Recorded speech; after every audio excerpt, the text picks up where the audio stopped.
নির্বাচনের রোডম্যাপ ঘোষণার তাগিদ বিশিষ্টজনদের। প্রাতিষ্ঠানিক এবং আন্তর্জাতিক সমর্থন না পেলে সংস্কার টেকানো নিয়ে সংশয় হিউম্যান রাইটস ওয়াচের। লন্ডনে খালেদা জিয়ার চিকিৎসায় গঠিত মেডিকেল বোর্ড বসবে স্থানীয় সময় বিকেল 5:30টায়। চেয়ারপারসনের রোগ মুক্তি কামনায় যুক্তরাজ্য বিএনপির দোয়া মাহফিল।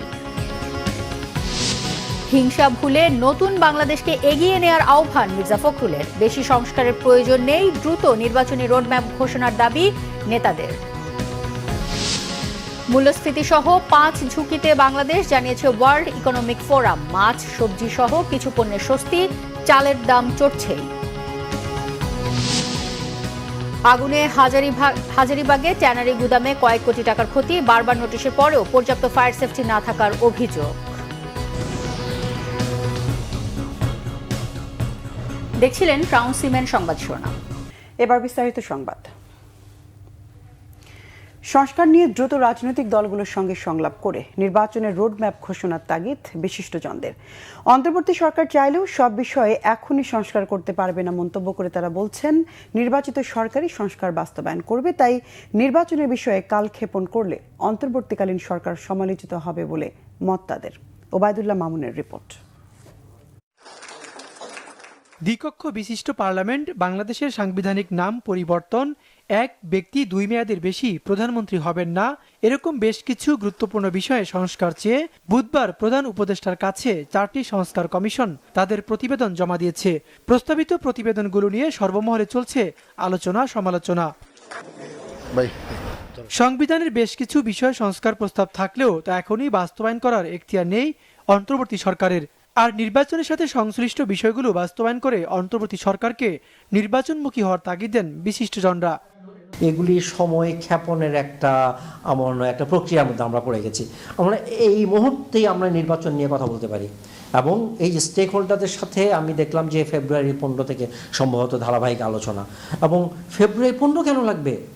যা এত সংস্কার নিয়ে আলোচনা করার এই সরকারের তো আসলে দায়িত্ব বলে আমি মনেও করি না। আলোচনার মধ্য দিয়ে একটা ঐকমত্যে পৌঁছানোর আমরা চেষ্টা করব, যেটা সরকার করবেন, যে রাজনৈতিক দলগুলোর সাথে আলোচনা করে সেখানে যেটা হবে যে কমন পয়েন্টস এগ্রি করলে যে মিনিমাম কমন পয়েন্টস, কমন সংস্কার কী কী হতে পারে, সেটা যখন ঠিক হবে তখন সেগুলো নিয়ে বাস্তবায়নটা কীভাবে হবে, ইমপ্লিমেন্টেশন কীভাবে হবে, ওটা নিয়ে আলাপ আলোচনা হবে।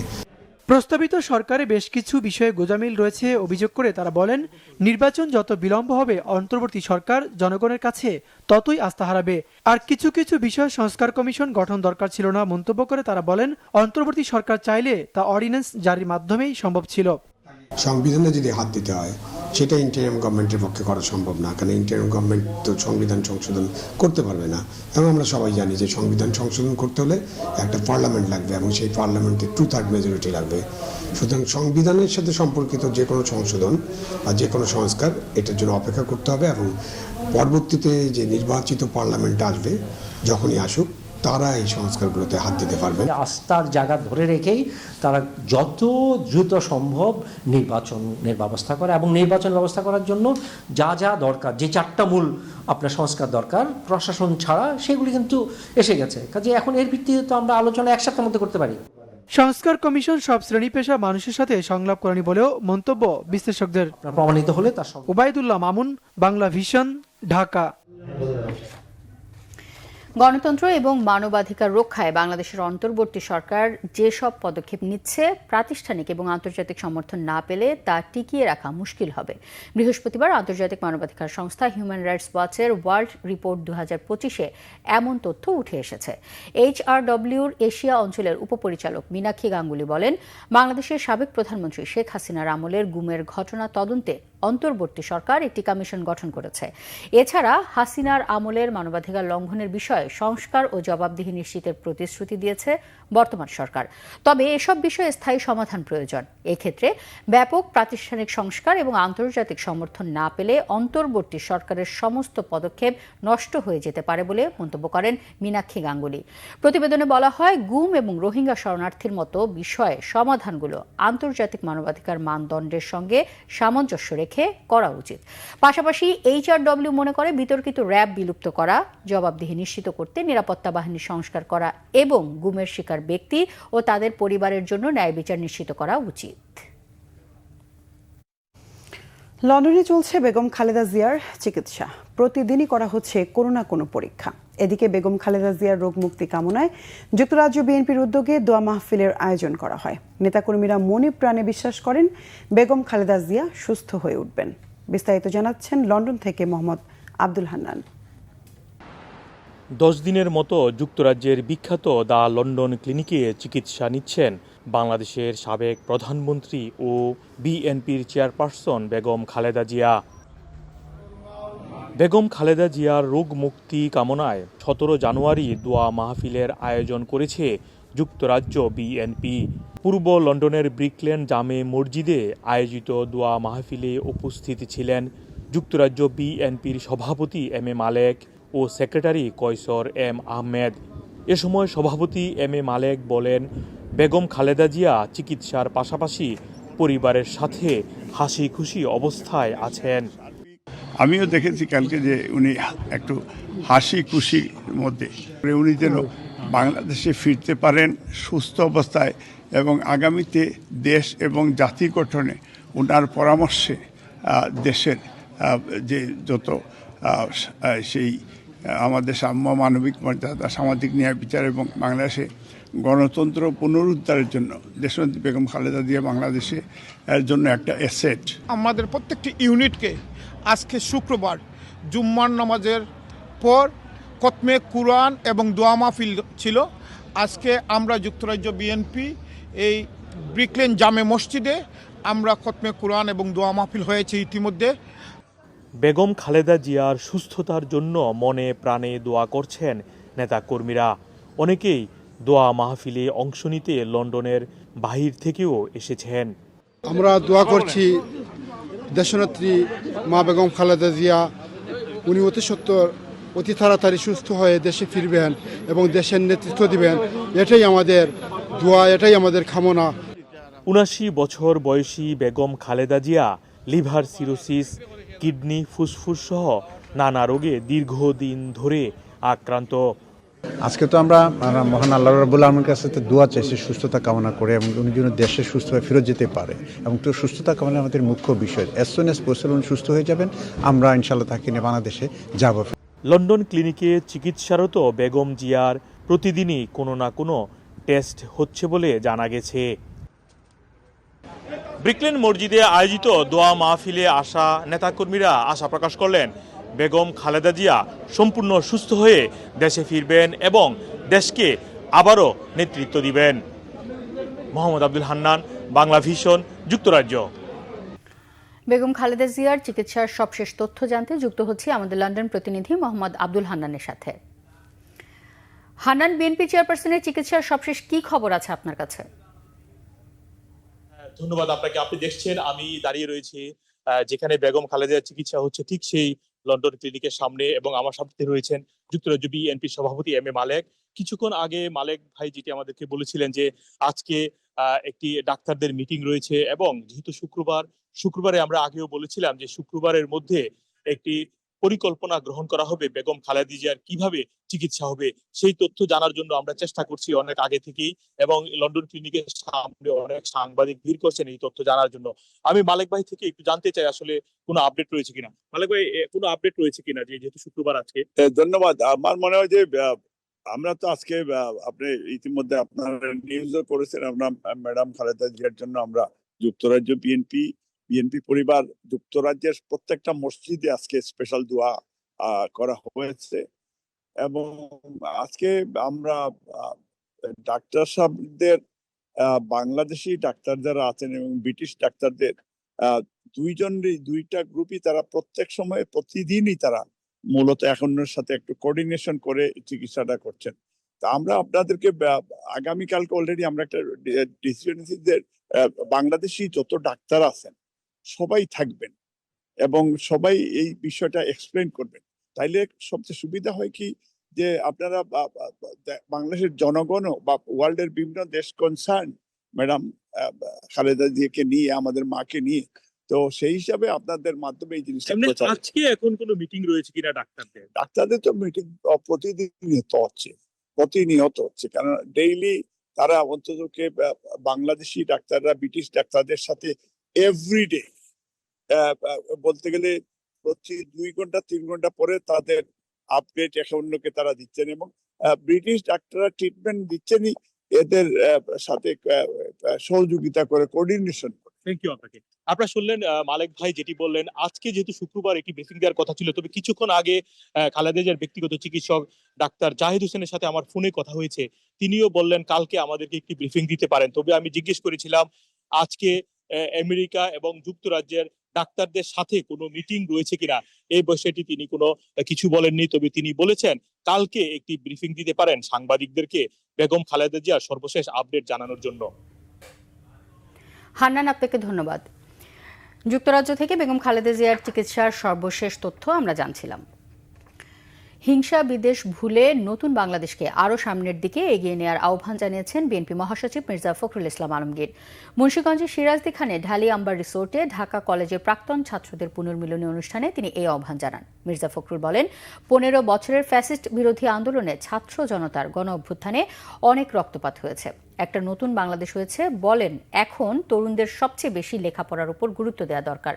ঢাকা কলেজের গ্র্যান্ড রিইউনিয়ন আয়োজক কমিটির আহ্বায়ক, কলেজের সাবেক ভিপি, বিএনপির কেন্দ্রীয় কমিটির স্বেচ্ছাসেবক বিষয়ক সম্পাদক মীর শরফত আলী সপুর সভাপতিত্বে অনুষ্ঠানে আরও বক্তব্য রাখেন বিশিষ্ট সাংবাদিক শফিক রেহমান, বাংলাদেশ ব্যাংকের গভর্নর আহসান এইচ মনসুর।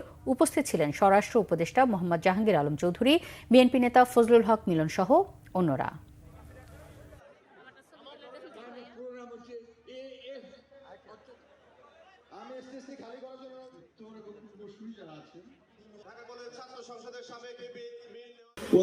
বছরের ফ্যাসিস্ট বিরোধী আন্দোলনে ছাত্র জনতার উত্থানের মধ্য দিয়ে অনেক রক্তপাত হয়েছে। আমাদের আবার একটা নতুন বাংলাদেশ যেন আমরা তৈরি করতে পারি, সকলের একসাথে হয়ে যেন আমরা সমস্ত হিংসা বিভেদ ভুলে গিয়ে আমরা যেন একটা নতুন বাংলাদেশকে আবারও সামনের দিকে এগিয়ে নিয়ে যাই। এখানে আমরা জানি অনেক দূর এগিয়েছি, আমাদের আরো অনেক দূর যেতে হবে। এই জন্য আমার বিশ্বাস ঢাকা কলেজ সবসময় নেতৃত্ব দিয়েছে। ঢাকা কলেজ ছাত্ররা সর্বক্ষেত্রে এখন মেধার ক্ষেত্রে সবচেয়ে বেশি আমি মনে করি তাদের নেতৃত্ব দেওয়ার সময় এসেছে। বিএনপি সিনিয়র যুগ্ম মহাসচিব রুহুল কবির রিজভী বলেছেন, শেখ হাসিনা ছিলেন দুর্নীতির মডেল। এমন কোনো খাত নেই যেখানে তার দুর্নীতি নেই। শেখ হাসিনা ও তার দল আওয়ামী লীগ মুক্তিযুদ্ধের চেতনার কথা বলে মুক্তিযুদ্ধের মর্যাদা ক্ষুণ্ণ করেছে বলে অভিযোগ করেন তিনি। এদিকে বিভিন্ন পণ্যের উপর ভ্যাট বসানোর সমালোচনা করেন বিএনপি চেয়ারপারসনের উপদেষ্টা জয়নুল আবদিন ফারুক। শুক্রবার আলাদা অনুষ্ঠানে সব কথা বলেন তারা। শুভ মাহফুজের রিপোর্ট। শুক্রবার দুপুরে রাজধানীর কৃষিবিদ ইনস্টিটিউটে ছাত্রদলের প্রথম শহীদ বীর প্রতীক এটিএম খালেদের ৪৫তম শাহাদাতবার্ষিকী উপলক্ষে আলোচনা সভার আয়োজন করে এগ্রিকালচারিস্ট অ্যাসোসিয়েশন অব বাংলাদেশ অ্যাব। অনুষ্ঠানে বক্তারা অভিযোগ করেন, পরিবর্তিত পরিস্থিতিতেও বিএনপিকে নিয়ে ষড়যন্ত্র করছে একটি গোষ্ঠী। এ সময় বিএনপির সিনিয়র যুগ্ম মহাসচিব রুহুল কবির রিজভী বলেন, উন্নয়নের নামে লুটপাট করে বিদেশে টাকা পাচার করেছেন সাবেক প্রধানমন্ত্রী শেখ হাসিনা। মন্তব্য করেন ব্রিটিশ মন্ত্রী টিউলিপ সিদ্দিকীর দুর্নীতি নিয়েও। ওখানে লেখাপড়া করে এমপি হওয়ার পরেও তার জেনেটিক্যাল যে লাইন, এই লাইন সে ক্রস করতে পারেনি। যেখানেই যায় শুধু ঘুরে ফিরে হাসিনের যে মহা দুর্নীতি, একেবারে গ্যালাক্সি সমান দুর্নীতি, এটা ছাড়া আর কোনো বক্তব্যই খুঁজে পায় না। এবং দুর্নীতির যে বিভিন্ন ডাইমেনশন, দুর্নীতির যে বিভিন্ন মডেল, কোন মডেলটা ধরে কথা বলব? তার ভাগনা ভাগ্নি, ছেলে মেয়ে, কোনটা ধরে কথা বলব? শেখ হাসিনাকে কিসের ভিত্তিতে আশ্রয় দিয়েছে ভারত, সেই প্রশ্ন তোলেন রিজভী। শেখ হাসিনা কি স্ট্যাটাসে ভারতে আছে এটা কিন্তু বলতে পারছে না। বাংলাদেশের তার যে 2টি পাসপোর্ট, সেই 2টি পাসপোর্ট, একটা কূটনৈতিক পাসপোর্ট, একটা জাল পাসপোর্ট, দুটাই বাতিল করেছে। তারপরে কি স্ট্যাটাস আছে, ভারত কিভাবে তাকে রেখেছে, কোনো উত্তর দিতে পারছে না। এদিকে জাতীয় প্রেস ক্লাবের সামনে নির্বাচনী রোডম্যাপ ঘোষণার দাবিতে আয়োজিত নাগরিক সমাবেশে বিএনপি চেয়ারপারসনের উপদেষ্টা জয়নুল আবদিন ফারুক বলেন, একটি নির্বাচন দিতে এত সংস্কারের দরকার নেই। যে সংস্কার করলে জনগণ 40 টাকার কমে চাল খেতে পারবে, সে সংস্কার করার দাবি জানান তিনি। 91 সালের মতো একটি নির্বাচন করতে এত সংস্কারের দরকার, যে সংস্কার প্রয়োজন যে সংস্কার দিয়ে জনগণ 40 টাকার চাল কিনতে পারবে, সেই সংস্কার আমার দরকার, এমন সংস্কার দরকার। অবিলম্বে জাতীয় নির্বাচনের তারিখ ঘোষণা করার দাবিও জানান বিএনপির এই নেতা। নির্বাচনের শুভ মাহফুজ, বাংলা ভিশন, ঢাকা। 2025 সালে বাংলাদেশের জন্য 5টি বড় ঝুঁকি চিহ্নিত করেছে ওয়ার্ল্ড ইকোনমিক ফোরাম। এর মধ্যে সবচেয়ে বড় ঝুঁকি হল মূল্যস্ফীতি। WEF এর আগামী 2 বছরে আপনার দেশের জন্য সবচেয়ে বড় চ্যালেঞ্জ কোনগুলো শীর্ষক জরিপে এমন তথ্যই উঠে এসেছে। উচ্চ মূল্যস্ফীতির সঙ্গে আরও 4টি ঝুঁকির খাত হল চরম ভাবাপন্ন আবহাওয়া, দূষণ, বেকারত্ব, অর্থনৈতিক নিম্নমুখিতা। এসব কারণে দেশে বন্যা, উচ্চ তাপপ্রবাহ, বায়ু এবং পানি দূষণ, মন্দা, স্থবিরতার মতো চরম দুর্ভোগ নেমে আসতে পারে। এগুলো ছাড়াও ভূ অর্থনৈতিক বিবাদ, ভুল তথ্য প্রচার, সামাজিক মেরুকরণ, বৈশ্বিক ব্যবস্থায় পরিবর্তন, মানবাধিকারের অবক্ষয়ের মতো আরও 10টি প্রধান ঝুঁকির ক্ষেত্র চিহ্নিত করেছে সংস্থাটি। জলবায়ুগত, সামাজিক ও অর্থনৈতিক সহ সাম্প্রতিক বছরগুলোর অন্যান্য উদ্বেগকে ছাপিয়ে বিশ্বের জন্য সবচেয়ে বড় ঝুঁকি হয়ে দাঁড়াতে পারে রাষ্ট্রভিত্তিক সশস্ত্র সংঘাত। এমন তথ্যই উঠে এসেছে ওয়ার্ল্ড ইকোনমিক ফোরামের জরিপে। বাজারে চিকন চালের দাম বাড়ছেই, এতে অসন্তুষ্টি বাড়ছে জনমনে। সপ্তাহের ব্যবধানে চিকন চালের দাম 2 থেকে 3 টাকা পর্যন্ত ওঠানামা করছে বলে অভিযোগ ক্রেতাদের। এলার্জির দাম এরই মধ্যে কেজি 5,000 টাকা ছাড়িয়েছে। বাজার নিয়ন্ত্রণে নিয়মিত বাজার মনিটরিংয়ের দাবি ভোক্তাদের। তবে মাছ, সবজি ও মুদি পণ্যের দাম সহনীয় পর্যায়ে রয়েছে। বিস্তারিত মোবাশ্বের আহমেদের রিপোর্টে। নিত্য প্রয়োজনীয় পণ্যের মধ্যে অন্যতম চাল। প্রতিদিনের খোরাকের একটি বড় অংশ পূরণ হয় এই চালে। বাজারে প্রায় সব পণ্যের দামই যখন নিম্নমুখী, তখনই চালের দাম নিয়ে অভিযোগ ভোক্তাদের। চালটা একটু সন্তুষ্ট না, কারণ চালটা এর থেকে একটু কম দাম ছিল, আর একটু এখন একটু বেশি হচ্ছে। এখন চালের দাম কম থাকার কথা, সেখানে চালের দাম বেড়ে গেছে। আমি যে চাল খাই সেটার কেজি ছিল আগে 80 থেকে 85 টাকা, এখন দোকান ভেদে 90 থেকে 95 টাকা। গত 3 সপ্তাহে 10 টাকা বেড়ে প্রতি কেজি মিনিকেট চাল বিক্রি হচ্ছে 80 থেকে 85 টাকায়। মানভেদে নাজির চাল বিক্রি হচ্ছে 66 থেকে 85 টাকা পর্যন্ত। মোটা চালের দাম অপরিবর্তিত থাকলেও বাজার ভেদে 28 জাতের মোটা চাল বিক্রি হচ্ছে 58 থেকে 62 টাকায়। গুটি স্বর্ণা জাতের মোটা চালের দাম সবচেয়ে কম বাজারে, কেজি প্রতি 53 থেকে 56 টাকা। তবে এ চালের সরবরাহ কম বলছেন বিক্রেতারা। অনেক সাধারণ মানুষের যারা আছে গরিব, তারাই এনে গুটি স্বর্ণা। তারপরে আপনার আমন আছে 62-65। গুটি স্বর্ণার চাহিদা তো কম, এটা তো মনে করেন নিম্ন এলাকা যেখানে ওখানে চলে বেশি। এটা তো মনে করেন আমরা মধ্যবিত্ত এলাকা, এখানে চিকন চালটা বেশি চলে। গত সপ্তাহের মতো মুসুর ডাল বিক্রি হচ্ছে 135 টাকায়। তবে বাজার ভেদে একই ডালের দাম কেজিতে 2 থেকে 5 টাকা পর্যন্ত ওঠানামা করছে। অস্বাভাবিক বেড়েছে এলাচের দাম। 100 গ্রাম এলাচ অনেক সময় 520, 530 এইভাবে বিক্রি করি আর কি, অনেক সময় 540 বিক্রি করি। সবকিছু জিনিসের দামই অনিয়ন্ত্রিত। কালকে যে সয়াবিন তেল হয়তো 7 দিন আগে যে দাম ছিল, আজকে সেটা বেড়ে গেছে। ব্রয়লার মুরগি বিক্রি হচ্ছে 200 টাকায়। সোনালী ও কক বিক্রি হচ্ছে কেজি প্রতি 330 থেকে 350 টাকায়। কিছুটা কমে প্রতি হালি ডিম বিক্রি হচ্ছে 38 থেকে 42 টাকায়। মাছের বাজারও সহনীয় বলছেন ক্রেতারা। চিংড়ি মাছের কেজি হচ্ছে 1000 টাকা, আর রুই মাছের কেজি হচ্ছে গিয়ে 500 টাকা, আর ট্যাংরা মাছ হচ্ছে 700 টাকা। Reasonable price. মাছের বাজারটা আছে, খুব একটা ইনক্রিজ হয়নি। মাছের বাজার ভালোই আছে, খারাপ না। সবজির বাজারে ফুলকপি, ব্রোকলি পর্যাপ্ত সরবরাহ থাকায় প্রতি পিস বিক্রি হচ্ছে 20 থেকে 25 টাকায়। কেজি প্রতি আলু বিক্রি হচ্ছে 40 থেকে 45 টাকা, আর 50 টাকায় টমেটো। এখন সবজি বাগান যেভাবে দাম আছে ঠিক আছে, এটা আমাদের সাধ্যের মধ্যে আছে। আগের তুলনাতে এখন অনেক ভালো, আগের থেকে দামও কম এখন, কিন্তু মানে 500 টাকা তো ব্যাগ ভরে যায় এখন বাজার করলে। মোবাশ্বের আহমেদ, বাংলা ভিশন, ঢাকা। গণমাধ্যম সংস্কারে সংবাদ মাধ্যম ভিত্তিক সব সংগঠনের পরামর্শ নেওয়া হবে। ভবিষ্যতে রাষ্ট্রীয় গোয়েন্দা সংস্থাগুলো যেন গণমাধ্যমে হস্তক্ষেপ করতে না পারে তা নিশ্চিত করার কথা জানিয়েছেন প্রধান উপদেষ্টা প্রেস সচিব শফিকুল আলম। বিকেলে ঢাকা রিপোর্টার্স ইউনিটিতে গণমাধ্যম সংস্কার ভাবনা শীর্ষক এক আলোচনা অনুষ্ঠানে তিনি বলেন, গণমাধ্যমের ওপর ভর করে ফ্যাসিবাদের উত্থান প্রতিহত করতে নতুন বাংলাদেশ বিনির্মাণে গণমাধ্যম সংস্কার আবশ্যক। এ সময় গণমাধ্যমের স্বাধীনতা নিশ্চিতকরণ, গণমাধ্যমের নৈতিকতা ও পেশাদারিত্ব, গণমাধ্যমের সরকারের নিয়ন্ত্রণ রোধ সহ ১৩ দফা সংস্কার প্রস্তাব দেওয়া হয়। এছাড়া গণমাধ্যমের মালিকানা ও অর্থায়নের স্বচ্ছতার পাশাপাশি সাংবাদিকদের নিয়োগ প্রক্রিয়া ও চাকুরির নিরাপত্তা নিশ্চিত করার প্রস্তাব করা হয়। গণমাধ্যমের সংস্কার কেন আমরা করতে চাচ্ছি বা কেন এটা করার প্রয়োজনীয়তা হলো, এটার মূল কারণ হচ্ছে যে গণমাধ্যমকে গত 15 বছরে শেখ হাসিনার স্বৈরাচারী গভর্নমেন্ট ভয়ানকভাবে ইউজ করেছে। ডিজিএফআইয়ের একটা ফোন কল, এনএসআইয়ের একটা ফোন কল বা ডিবির একটা ফোন কল বা একটা মিনিস্টারের একটা ফোন কল এনাফ ছিল। প্রায় ২.৫ ঘন্টা পর রাজধানীর হাজারীবাগের ফিনিক্স লেদার কমপ্লেক্সে লাগা আগুন নিয়ন্ত্রণে এসেছে। ফায়ার সার্ভিসের ১২টি ইউনিটের চেষ্টায় আগুন নিয়ন্ত্রণে আসে। হতাহতের ঘটনা না ঘটলেও আগুনে কয়েক কোটি টাকার ক্ষতি হয়েছে দাবি ব্যবসায়ীদের। বিস্তারিত নাবিল জাহাঙ্গীরের রিপোর্টে। নিমতলী থেকে সিদ্দিক বাজার ট্র্যাজেডি, অগ্নি দুর্ঘটনা যেন পুরান ঢাকার মানুষের নিত্যসঙ্গী। এবার অগ্নিকাণ্ডের শিকার হাজারীবাগের ফিনিক্স লেদার কমপ্লেক্স। শুক্রবার দুপুরে জুমার নামাজের পর ৭তলা ভবনটির ৫ম তলায় আগুনের সূত্রপাত। কিছু অর্ডারি সাপ্লাই এগুলা হচ্ছে আমাদের ডেলিভারি দেওয়ার কথা ছিল, তো সবাই নামাজ পড়ে জাস্ট খেয়ে আসবে, নামাজ পড়ে ওই যে আমার ছোট ভাই ও দেখলো সিসি ক্যামেরায় এসে যে আমরা আস্তে আস্তে সব আগুন ধরে গেছে।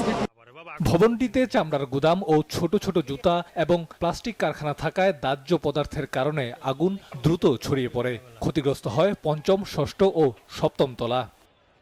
আমার এলে হ্যান্ডিক্রাফটস গিফট আইটেমের অ্যারাউন্ড ১.৫ কোটি টাকা যা মেশিন টেশিন ছিল। আমার ১৮ বছরের অর্জন, আমার ২৩ বছরের প্রতিষ্ঠানের বর্ষ, আমার কর্মজীবনের ৩৫ বছর সব শেষ। ফায়ার সার্ভিস কর্তৃপক্ষ বলছে ফিনিক্স লেদার কমপ্লেক্সে পর্যাপ্ত ফায়ার সেফটি ছিল না। বারবার নোটিশ দিলেও ব্যবস্থা নেয়নি কর্তৃপক্ষ। এখানে বিভিন্ন ভাগে ভাগে রুমগুলোকে বিভিন্ন কম্বাসেবল আইটেম দিয়ে মানে উচ্চ দাহ্য পদার্থের বিভিন্ন কিছু স্টোর এবং ভাগ ভাগ করা হয়েছে। এই বিল্ডিংটা যে খবর পেয়েছি যে এই বিল্ডিংয়ে কোনো ফায়ার সেফটি প্ল্যান ছিল না। এই বিল্ডিংয়ে কয়েকবার নোটিশ দেওয়া হয়েছে। এই বিল্ডিংটা অনেক পুরাতন এবং এখানে এই মাল্টি অকুপেন্টের কারণেই আজ আমাদের এই আগুনটা বেশি বিস্তার লাভ করেছিল। আগুনে ভবনের ৩টি তলা ক্ষতিগ্রস্ত হলেও হতাহতের ঘটনা ঘটেনি। আগুন নেভাতে ফায়ার সার্ভিসকে সহায়তা করে সেনাবাহিনী, বিজিবি, পুলিশ ও র্যাব সদস্যরা। নাবিল জাহাঙ্গীর, বাংলা ভিশন, ঢাকা। জামাত ইসলামের আমির ডাক্তার শফিকুর রহমান শেখ হাসিনা ও দলের নেতাদেরকে উদ্দেশ্য করে বলেছেন, দেশে আসেন, কাশিমপুরে থাকার ভালো জায়গা করা হবে। শুক্রবার বিকেলে চুয়াডাঙ্গা জেলা জামাতের কর্মী সম্মেলনে প্রধান অতিথির বক্তব্যে তিনি একথা বলেন। ডাক্তার শফিকুর রহমান বলেন, খারাপ মূলের গাছ কাটা পড়েছে কিন্তু আগাছা রয়ে গেছে, এগুলো পরিষ্কার করা হবে। তাই আবারও সবাইকে যুদ্ধের জন্য প্রস্তুত হওয়ার আহ্বান জানান তিনি। এছাড়া রাজনৈতিক সব দলের নেতাকর্মীদের নিজেদের মাঝে যুদ্ধ বা বিবাদে না জড়ানোর জন্য অনুরোধ করেন তিনি। বায়তুল মোকাররম জাতীয় মসজিদে নামাজ পড়িয়েছেন কাবা শরীফের সাবেক ইমাম শাইখ ডক্টর হাসান বিন আব্দুল হামিদ বুখারী। বায়তুল মোকাররমের পূর্ব গেটে আজমতে কোরআন ও শানির রিসালাত আন্তর্জাতিক মহাসম্মেলনের প্রধান অতিথি হিসেবে যোগ দেন কাবার সাবেক এই ইমাম। সম্মেলন মঞ্চে ওঠার আগে মাগরিবের নামাজের ইমামতি করেন তিনি। আন্তর্জাতিক কিরাত সংঘ বাংলাদেশ আয়োজিত এই মহাসম্মেলনে কুরআন ও হাদিসের আলোকে জীবন গঠনের বিষয়ে গুরুত্ব আরোপ করেন তিনি। সম্মেলনে তুরস্ক, সৌদি আরব ও ইরানের বিখ্যাত কারীরা কুরআন তেলাওয়াত করেন। এ সময় দেশখ্যাত আলেমদের পাশাপাশি বিএনপি আন্তর্জাতিক বিষয়ক কমিটির সদস্য ইঞ্জিনিয়ার ইশরাক হোসেন সহ বিভিন্ন রাজনৈতিক ও সামাজিক নেতৃবৃন্দ উপস্থিত ছিলেন।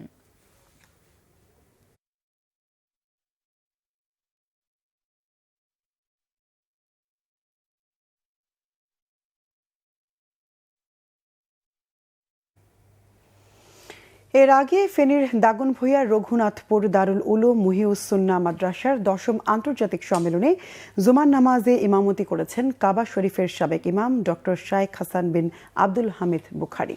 জুমার নামাজে ঢল নামে হাজার হাজার মুসল্লির। পিনপতন নীরবতায় খুতবা শোনেন তারা। ফেনী থেকে রফিকুল ইসলামের তথ্য ছবিতে ডেস্ক রিপোর্ট। ফেনীতে এসেছেন পবিত্র কাবা শরীফের সাবেক ইমাম ডক্টর শাইখ হাসান বিন আব্দুল হামিদ বুখারী। তাকে এক নজর দেখতে সর্বসাধারণের মধ্যে ছিল ব্যাপক উৎসাহ উদ্দীপনা। প্রথমবারের মতো বাংলাদেশে এসেছেন পবিত্র কাবা শরীফের সাবেক ইমাম ও সিনিয়র মুহাদ্দিস, মক্কার উম্মুল কুরা বিশ্ববিদ্যালয়ের ডিন, সৌদি আরবের সর্বোচ্চ উলামা বোর্ডের ফকিহ ডক্টর শাইখ হাসান বিন আব্দুল হামিদ বুখারী। শুক্রবার যোগ দেন ফেনীর দাগনভূঞার সিন্দুরপুরের রঘুনাথপুর গ্রামের দারুল উলুম মহিউস সুন্নাহ মাদ্রাসা আয়োজিত 10ম আন্তর্জাতিক মহাসম্মেলনে।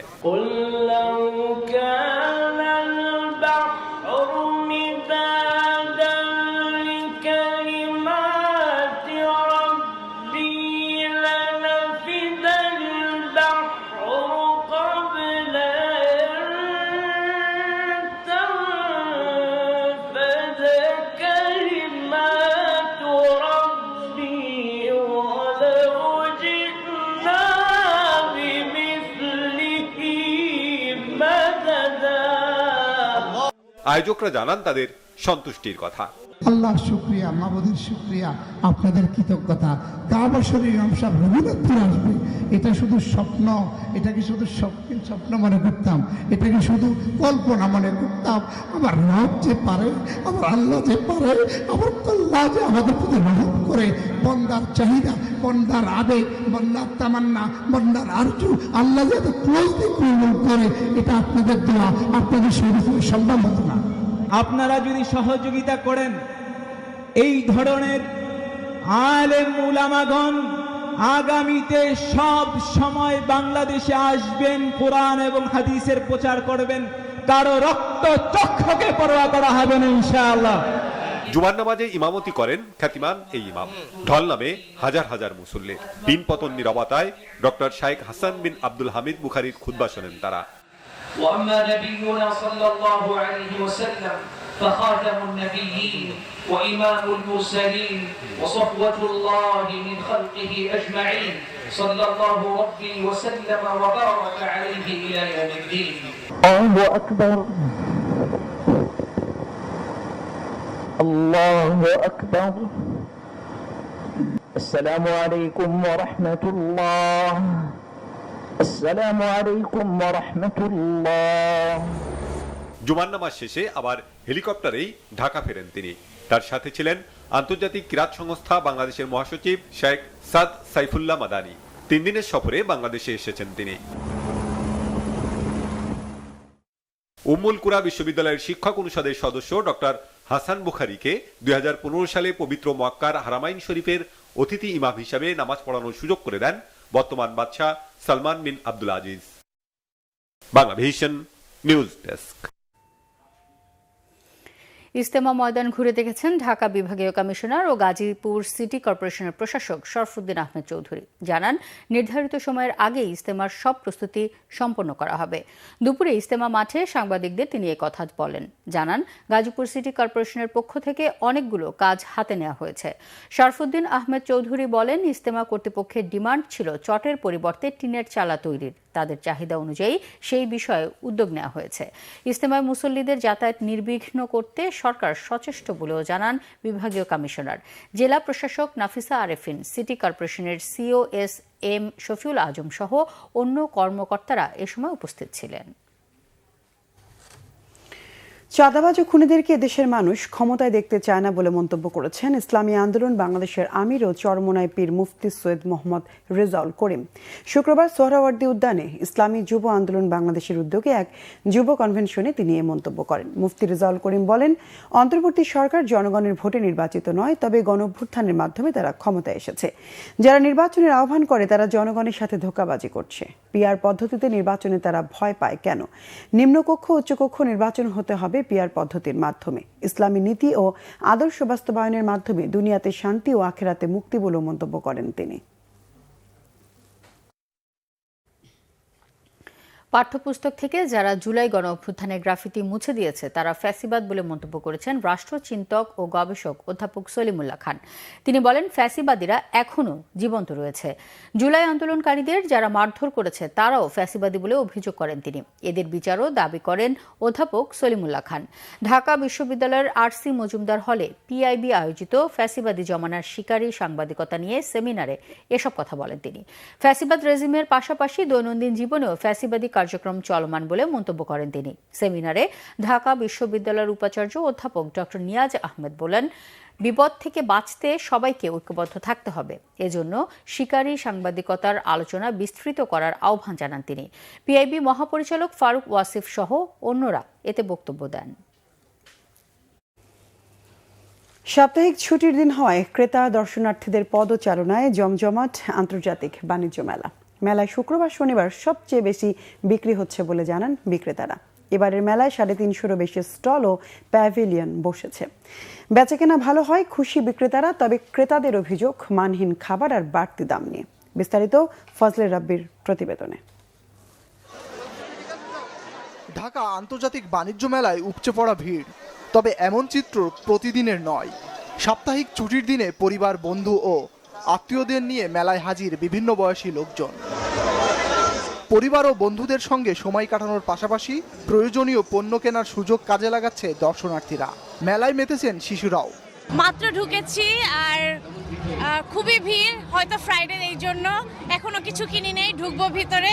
তবে এবার বাণিজ্য মেলার প্রথম, এটা ফার্স্ট টাইম এসেছি, খুবই ভালো লেগেছে আমার। অনেক ভালো লাগছে, অনেক সুন্দর, অনেক কিছুই আছে। বাচ্চাদের জন্য চকলেট কিনছি, বিস্কিট কিনছি, আরো কিছু কিনছি, এক জায়গায় রাখছি, বাচ্চাদের জন্যই কেনা হচ্ছে। এবারের বাণিজ্য মেলায় রয়েছে 350-এর বেশি স্টল ও প্যাভিলন। ব্র্যান্ডের পাশাপাশি দেশীয় পণ্য নিয়ে হাজির ক্ষুদ্র উদ্যোক্তারাও। পাকিস্তানি চাদর, 3 পিস সহ বিক্রি হচ্ছে ভীষণ ইলেকট্রনিক্সের বিভিন্ন পণ্য সামগ্রী। বেচাকেনা ভালো হওয়ায় খুশি তারা। সাপ্তাহিক ছুটির দিন অনুযায়ী আমাদের বিক্রি অনেক ভালো হচ্ছে। সাপ্তাহিক ছুটির দিন যেহেতু আজকে অনেক বেশি ক্রাউড আছে, প্রচুর কনজিউমার আজকে মাঠে এসছে, তারা আমাদের প্যাভিলিয়নে আসছে, আমাদের বিভিন্ন প্যাকেজ আছে, সেই প্যাকেজগুলো পারচেজ করছে। সর্বোপরি একটা আনন্দঘন পরিবেশ তৈরি হয়েছে। আই এম স্যাটিসফাইড, আলহামদুলিল্লাহ। People are too many, good business, lot of people they are liking our product. এখন আমাদের হোম অ্যাপ্লায়েন্সের মধ্যে আছে electric kettle, blender, rice cooker, iron, মশা মারার ব্যাট, এরপরে আপনার ওয়াশিং মেশিন, টিভি। এসিটা একটু কম যাচ্ছে, রেফ্রিজারেটরও ভালো যাচ্ছে। তবে ক্রেতাদের অভিযোগ বিক্রি করা হচ্ছে মানহীন খাবার, নেওয়া হচ্ছে বাড়তি দাম। যদিও দোকানিরা এই অভিযোগ মানতে নারাজ। ওয়াশরুম অবস্থা ভাই খুবই খারাপ, আপনার অস্বাস্থ্যকর, আডুমান পানি ওয়াশরুমে। এই জন্য আমাদের যারা টুরিস্ট আসছে, আমাদের ঘুরতে ফিরতে ওয়াশরুমেতে আমাদের খুবই সমস্যা হচ্ছে। মুরগি যেটা আমরা ঝাল ফ্রাই বাইরে গাই আপনার 1 থেকে 150 টাকার ভিতরে, এখানে সেটা 3 থেকে 350 টাকার উপরে চলে যাচ্ছে। যেটা এক্সপেকটেশন ছিল, মানে আমাদের এক্সপেকটেশন কি, বাণিজ্য মেলা, আন্তর্জাতিক বাণিজ্য মেলা থাকবে, বিভিন্ন বাইরের দেশ থেকে স্টল থাকবে, সেটা আমরা ঘুরে দেখবো, সেটা কিনবো। কিন্তু আমরা এখানে এসে দেখতেছি আমাদের দেশের সব প্রোডাক্টের স্টল দিয়ে সাজানো। 1 জানুয়ারি থেকে শুরু হওয়া 29তম আন্তর্জাতিক এই মেলা চলবে মাসব্যাপী। এবারের মেলায় ভারত, পাকিস্তান, তুরস্ক, সিঙ্গাপুর সহ 7টি দেশের বিভিন্ন পণ্য বিক্রি হচ্ছে। ফজলে রাব্বি, বাংলা ভিশন, ঢাকা। ঢাকা প্রকৌশল ও প্রযুক্তি বিশ্ববিদ্যালয় ডুয়েটের কম্পিউটার সায়েন্স অ্যান্ড ইঞ্জিনিয়ারিং বিভাগের প্রথম পুনর্মিলনী অনুষ্ঠিত হয়েছে। অনুষ্ঠানে প্রধান অতিথি ছিলেন বিশ্ববিদ্যালয়ের উপাচার্য অধ্যাপক ডক্টর মোহাম্মদ জয়নাল আবেদিন। বিশেষ অতিথি ছিলেন উপ উপাচার্য অধ্যাপক ডক্টর মোহাম্মদ আরফিন কাউসার। সম্মানিত অতিথি ছিলেন ইলেকট্রিক্যাল অ্যান্ড ইলেকট্রনিক ইঞ্জিনিয়ারিং অনুষদের ডিন অধ্যাপক ডক্টর মোহাম্মদ শরাফত হোসেন এবং ছাত্র কল্যাণের পরিচালক অধ্যাপক ডক্টর উৎপল কুমার দাস। অনুষ্ঠানে সভাপতিত্ব করেন সিএসই বিভাগের প্রধান অধ্যাপক ডক্টর রফিকুল ইসলাম। উৎসবমুখর পরিবেশে দিনব্যাপী এই আয়োজনে সাবেক ও বর্তমান শিক্ষার্থীদের পদচারণায় ক্যাম্পাস মিলন মেলায় রূপ নেয়। অ্যালামনাইরা পুরনো দিনের স্মৃতিচারণ ও ভাব বিনিময়ে মেতে ওঠেন। তারা বলেন, এটি সিএসই পরিবারের অতীত, বর্তমান ও ভবিষ্যৎকে এক সূত্রে গেঁথেছে। ফেলে আসা দিনের বন্ধুত্ব নতুনভাবে উজ্জীবিত হয়েছে। আশা প্রকাশ করেন, এই আয়োজন নতুন সংযোগ ও পারস্পরিক সহযোগিতা বৃদ্ধির একটি মহতী উদ্যোগ, যা পরবর্তী প্রজন্মের আইটি প্রফেশনালদের জন্য জীবন চলার পথকে প্রসারিত ও সুগম করবে। আলোচনা সভা ও পুরস্কার বিতরণের মাধ্যমে এই প্রাণবন্ত আয়োজনের সমাপ্তি ঘটে। অনুষ্ঠানে সিএসই বিভাগের সকল শিক্ষক, শিক্ষার্থী, কর্মকর্তা, কর্মচারী এবং অ্যালামনাই বৃন্দ স্বতঃস্ফূর্তভাবে অংশগ্রহণ করেন। অনুষ্ঠানের মিডিয়া পার্টনার বাংলা ভিশন।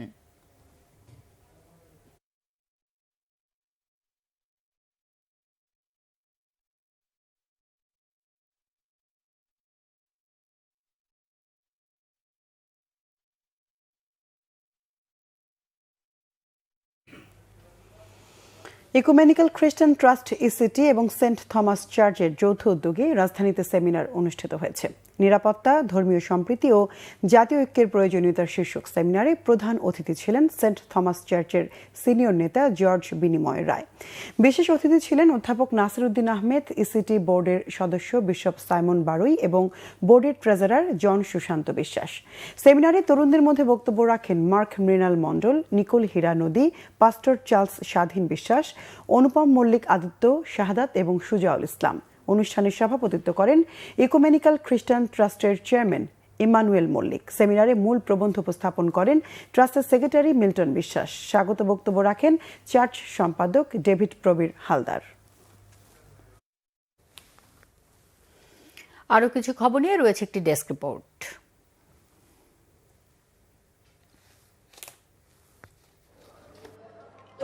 বৈষম্য বিরোধী আন্দোলনে 100 আহত শিক্ষার্থীর দীর্ঘমেয়াদী স্কলারশিপ প্রদান করবে সন্তান ও অভিভাবক ফোরাম। সকালে জাতীয় প্রেস ক্লাবের জহুর হোসেন চৌধুরী মিলনায়তনে দীর্ঘমেয়াদী স্কলারশিপ প্রদান অনুষ্ঠানের উদ্বোধন করা হয়। আন্দোলনে আহত শিক্ষার্থীদের ভবিষ্যৎ বিবেচনা করে এই স্কলারশিপ প্রদানের যৌথ উদ্যোগ নিয়েছে সন্তান ও অভিভাবক ফোরাম, বাংলাদেশ ফিজিক্যাল থেরাপি অ্যাসোসিয়েশন ও কোয়ালিটি লাইফ ফাউন্ডেশন।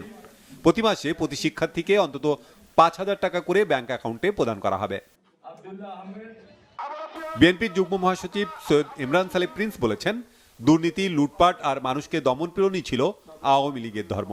এখন তারা ধিক্কৃত ও গণশত্রুতে পরিণত হয়েছে। বিকালে ময়মনসিংহের দুবাউড়া উপজেলার গোয়ালতলা উচ্চ বিদ্যালয়ে ইউনিয়ন কৃষক দলের সমাবেশে তিনি কথা বলেন। স্বৈরাচার শেখ হাসিনাকে ভারত থেকে ফেরত এনে বিচারের দাবি জানিয়েছেন শরীয়তপুর জেলা বিএনপির সভাপতি ও সাবেক সংসদ সদস্য শফিকুর রহমান কিরণ। শরীয়তপুরের সখীপুর ডিএমখালী ইউনিয়ন পরিষদের সাবেক চেয়ারম্যান ও ডিএমখালী ইউনিয়ন বিএনপির আহ্বায়ক মরহুম আলহাজ দেলোয়ার হোসেন মাঝির শোকসভায় তিনি এ দাবি জানান। আলোচনা সভায় উপস্থিত ছিলেন সখীপুর থানা যুবদলের সভাপতি মোস্তাক আহমেদ মাসুমবালা, থানা যুবদলের সাধারণ সম্পাদক রাজীব সর্দার সহ স্থানীয় বিএনপি নেতাকর্মীরা। এর আগে বিএনপির উদ্যোগে গরিবদের মাঝে শীতবস্ত্র বিতরণ করা হয়। ইউনাইটেড ইন্টারন্যাশনাল ইউনিভার্সিটি ইউআইইউ এর কম্পিউটার সায়েন্স অ্যান্ড ইঞ্জিনিয়ারিং বিভাগের আয়োজনে ইউআইইউ সিএস ফেস্ট 2025 অনুষ্ঠিত হয়েছে। আন্তঃকলেজ ও বিশ্ববিদ্যালয়ের শিক্ষার্থীদের blockchain olympiad, ICT olympiad, project show এবং প্রোগ্রামিং কন্টেস্ট সহ 6টি বিষয়ে 2 দিনের প্রতিযোগিতার উদ্বোধনী অনুষ্ঠানে প্রধান অতিথি ছিলেন বিদ্যুৎ ও জ্বালানি উপদেষ্টা ডক্টর মোহাম্মদ ফাউজুল কবির খান। বিশেষ অতিথি ছিলেন তথ্য ও যোগাযোগ প্রযুক্তি বিভাগের সচিব শীষ হায়দার চৌধুরী। সভাপতিত্ব করেন বিশ্ববিদ্যালয়ের vice chancellor professor doctor Mohammad Abul Kashem Mia. 80টি পাবলিক ও প্রাইভেট বিশ্ববিদ্যালয় এবং 30টি কলেজ থেকে শিক্ষার্থীরা ফেস্টে অংশ নিচ্ছে। ব্যাংকার্স ওয়েলফেয়ার অ্যাসোসিয়েশন বাংলাদেশের 9ম এজিএম ও অ্যানুয়াল গেট টুগেদার হয়েছে সিলেটে। শুক্রবার সন্ধ্যায় সিলেটের একটি হোটেলে দেশের বিভিন্ন প্রান্ত থেকে আসা ব্যাংকাররা এতে অংশ নেন। মিউচুয়াল ট্রাস্ট ব্যাংকের সাবেক পরিচালক ও ব্যাংকার্স ওয়েলফেয়ার অ্যাসোসিয়েশন বাংলাদেশের প্রতিষ্ঠাতা সভাপতি কাজী মোহাম্মদ শফিকুর রহমানের সভাপতিত্বে অনুষ্ঠানে উপস্থিত ছিলেন কনসালটেটিভ কমিটির আহ্বায়ক TM Faruk Chowdhury, bankers welfare association বাংলাদেশের জেনারেল সেক্রেটারি ইমদাদ হোসেন, কোষাধ্যক্ষ সুরায়া জেবিন, ব্যাংকার্স হাউজিং লিমিটেডের অন্যতম পরিচালক মোশাররফ হোসেন। 9ম এজিএম ও গেট টুগেদার অনুষ্ঠানে প্রতি বছরের মতো 7 ক্যাটাগরিতে ব্যাংকারদের অ্যাওয়ার্ড দেওয়া হয়। চট্টগ্রামের বহদ্দারহাটে উদ্বোধন হলো বিশ্বমানের Finlay south city shopping mall. সন্ধ্যায় এর উদ্বোধন অনুষ্ঠানে উপস্থিত ছিলেন চট্টগ্রামের city mayor doctor Shahadat Hossain, Chittagong উন্নয়ন কর্তৃপক্ষের চেয়ারম্যান ইঞ্জিনিয়ার মোহাম্মদ নুরুল কবির, ফিনলে প্রপার্টিজ লিমিটেডের এমডি মুফাক্খারুল ইসলাম খসরু সহ অন্যরা। প্রায় 1 লাখ স্কোয়ার ফিট জায়গা জুড়ে 238টিরও বেশি রিটেল শপ, ফুড কোর্ট, ফানজোন নিয়ে প্রস্তুত ফিনলে সাউথ সিটি কমপ্লেক্স। রাজধানীর মিরপুরে অনুষ্ঠিত হয়েছে নারী উদ্যোক্তাদের মেলা। মিরপুর 10 নম্বর শহীদ আবু তালেব স্কুল মাঠে এই মেলার আয়োজন করা হয়। মেলার প্রধান উদ্যোক্তা জান্নাতুল ফেরদৌস পারিসা বলেন, গ্রামীণ ঐতিহ্য মেলা দিন দিন সময়ের সাথে হারিয়ে যাচ্ছে। শহরের মানুষ শীতের পিঠাপুলির স্বাদ ভুলতে বসেছে। এই ঐতিহ্যকে ফিরিয়ে আনতেই এই আয়োজন। আগামীতে শহরের ভিন্ন ভিন্ন জায়গায় এই ধরনের মেলা আয়োজনের কথা জানানো হয়। Bangladesh readymade garments professional friends and family ফাউন্ডেশনের গেট টুগেদার অনুষ্ঠিত হয়েছে। ঢাকার ধামরায়ে মোহাম্মদী গার্ডেন পার্কে এতে অংশ নেন তৈরি পোশাক শিল্পের বিভিন্ন প্রতিষ্ঠানের 1000-এর বেশি কর্মকর্তা। এ উপলক্ষে বিভিন্ন প্রতিযোগিতা, র্যাফেল ড্র এবং মতবিনিময় সভা হয়। Bangla vision news desk. আমরা সংবাদ শেষ করছি। ক্রাউন সিমেন্ট শিরোনামগুলো আরেকবার জানিয়ে নির্বাচনের রোডম্যাপ ঘোষণার তাগিদ, বিশিষ্টজনদের প্রাতিষ্ঠানিক এবং আন্তর্জাতিক সমর্থন না পেলে সংস্কার টেকানো নিয়ে সংশয় হিউম্যান রাইটস ওয়াচের। লন্ডনে খালেদা জিয়ার চিকিৎসায় গঠিত মেডিকেল বোর্ড বসবে স্থানীয় সময় বিকেল 5:30টায়। চেয়ারপারসনের রোগ মুক্তি কামনায় যুক্তরাজ্য বিএনপির দোয়া মাহফিল। হিংসা ভুলে নতুন বাংলাদেশকে এগিয়ে নেওয়ার আহ্বান মির্জা ফখরুলের। বেশি সংস্কারের প্রয়োজন নেই, দ্রুত নির্বাচনী রোডম্যাপ ঘোষণার দাবি নেতাদের। মূল্যস্ফীতি সহ 5 ঝুঁকিতে বাংলাদেশ, জানিয়েছে ওয়ার্ল্ড ইকোনমিক ফোরাম। মাছ সবজি সহ কিছু পণ্যে স্বস্তি, চালের দাম চড়ছেই। আগুনে হাজারীবাগে ট্যানারি গুদামে কয়েক কোটি টাকার ক্ষতি, বারবার নোটিশের পরও পর্যাপ্ত ফায়ার সেফটি না থাকার অভিযোগ। দর্শক, এ ছিল এখনকার মতো। পরের সংবাদ রাত 1টায় দেখার আমন্ত্রণ রইল। এছাড়া বাংলাভিশন সংবাদ ও সংবাদ সংশ্লিষ্ট অনুষ্ঠান দেখতে ভিজিট করুন www.bvnews24.com ও facebook.com/banglavisionnews-এ এবং সাবস্ক্রাইব করুন youtube.com/banglavisionnews-এ। ধন্যবাদ। শুভরাত্রি।